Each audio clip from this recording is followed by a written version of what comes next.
Hey guys, this is one more review on Battlefield 4 Risk. This is on Advanced Play, and this is just how to play on Advanced Gameplay. This is not a strategic video. If I get enough comments, then I will make one. Alright, so remember to put in the rules that I'm about to tell you into intermediate play, and you should be good to go on playing on Advanced.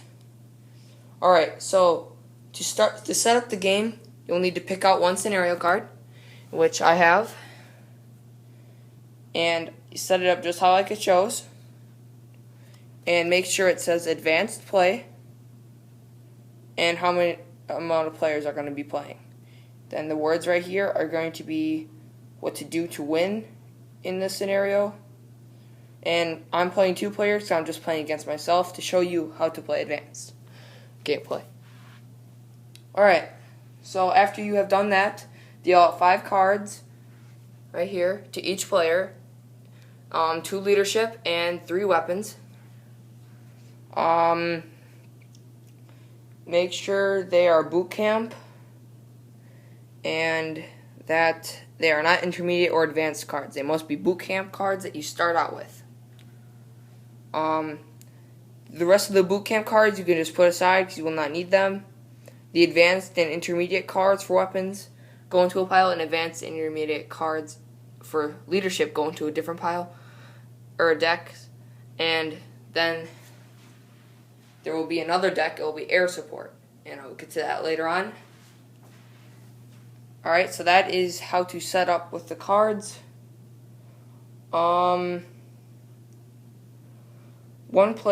Each player, starting with player number 1, can customize their squad. See, I did 2 tanks and 2 soldiers. A tank represents 1 guy. You can have up to 4 guys in a squad. Same here. This one has 1 tank and 3 troops. You cannot use helicopters or air support units because they are only used when a card is drawn. Okay, so now you must still have 1 squad leader in each squad. So for this case, I do have 1 squad leader in each squad, and it cannot be a tank. They have specific rules for different pieces with different pieces. So for example, here are some rules that go into play when these units are on the board. So one of them is engineer and a tank. When the engineer and tank are together, they add 1 plus onto the roll of blocks that you get. So say you get 2 blocks, you get 3 blocks, because there's an engineer and a tank in that same zone when they are defending. Recon. They have a special ability called sniping. A squad's attack range is increased by 1 for every recon unit beyond the first. So if there's 2 recon units, in which there is, they get added 1 on for attack range. So they'd be able to shoot 2 squares away. They go over the first, so it would not be 2 plus added range, it would be 1. Because the first one does not count. The line of sight, when you have the added fire range, must be clear of units, and enemy or friendly, does not matter. And cover tokens to attack. So you could not shoot through cover tokens or other units that are in the way. Okay, so that is recon. The support unit gets suppressing fire, and that is what the specialty is called. For every 1 support unit, it prevents an enemy from playing 1 combat card beyond the first. So if there were 3 support units, in which I do not have 3 support units right now, I'm just telling you. If there are 3 support units in a squad, then the attacking squad can only play 1 combat card when attacking that squad with the 3 support units. That is the support assault. Their specialty is called run and gun. So after fighting in combat, a squad can move one more space for every one assault unit beyond the first. The first one doesn't count, as I've said before. This replaces the overrun rule, which is used in the other modes of gameplay in Battlefield.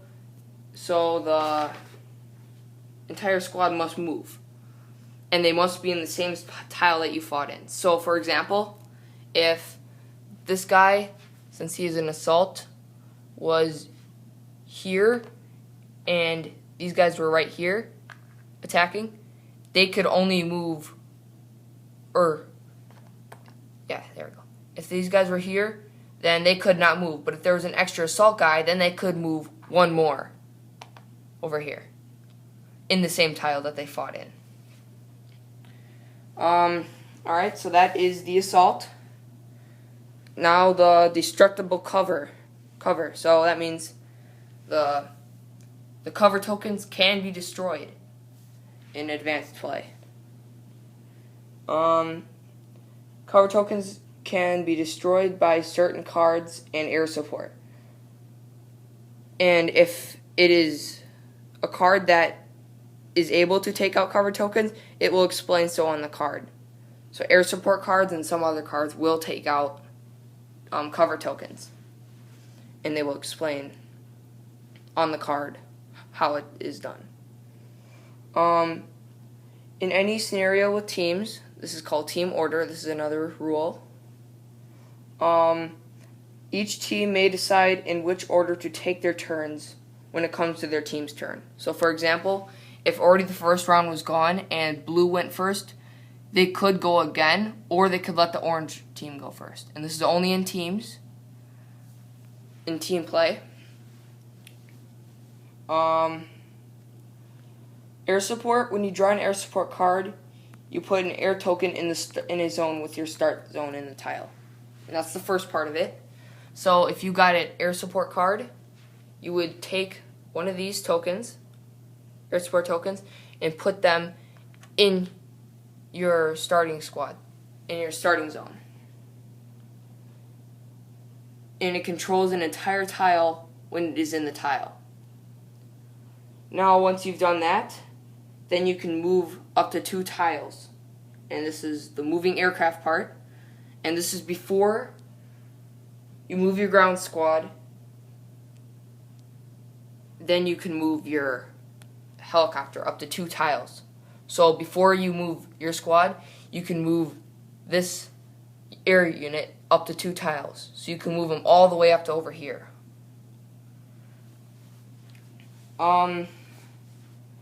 Enemy air units do not interfere with the movement yet, because that is in the next step of the dogfight.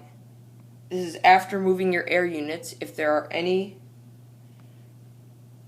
and this is before moving your ground units, just to make sure we're clear on that. You have a dogfight, which is fighting in the air between any other air unit in that same tile. This is how the dogfight works. So the attacker always rolls 3 attack dice, and one of them has to be an upgraded attack dice for every additional friendly air unit in the same tile. The defender rolls 2 defense dice, upgrading 1 if there are any friendly air units in the same tile. Each player may play up to 3 cards to upgrade the dogfight dice. After hits and blocks are rolled, take out all casualties off the battlefield, and if there are no air units that got taken out, they just stay where it is at, and they do not interfere with each other again until the next round of moving, if they don't move. So it could end up being where these 2 air units could have gotten a dogfight, and none of them could have gotten killed, and they could just stay there till their own turns. That is it for dogfights, and that is how that works. Aircraft can also attack ground units. They don't always have to attack air units. So they could attack these 2 guys over here if it really wanted to. And it would be the same way, 3 attack dice 2 defending dice, and 1 upgraded for every friendly aircraft unit. And they'd all roll, the defender would roll 2 dice and the attacker would roll 3 dice. So that's that. Now this is an optional rule because these are all the rules that you have to play in advanced. These are some optional rules you can do. These are things called commander tokens. There are 8 of them, and a team is limited to 4 each. 4 for each team.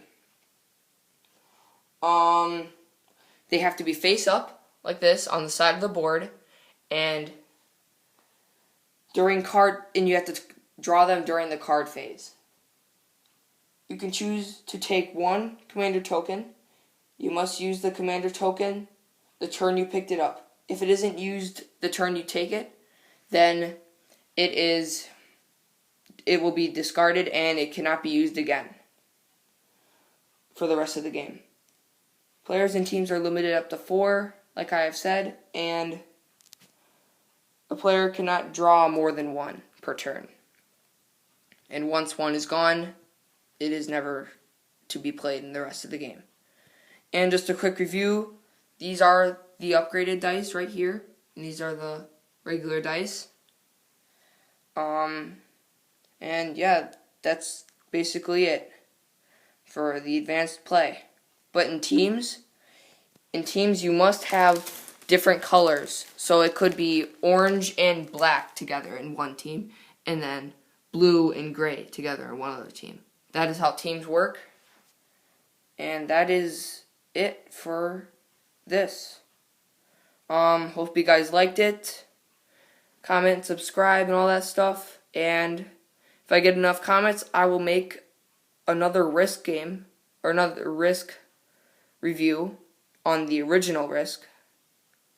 But this is the Battlefield 1, the Advanced, Intermediate, and the Intermediate and Boot Camp play are in different videos. So watch those too, and that's it. Thanks for watching.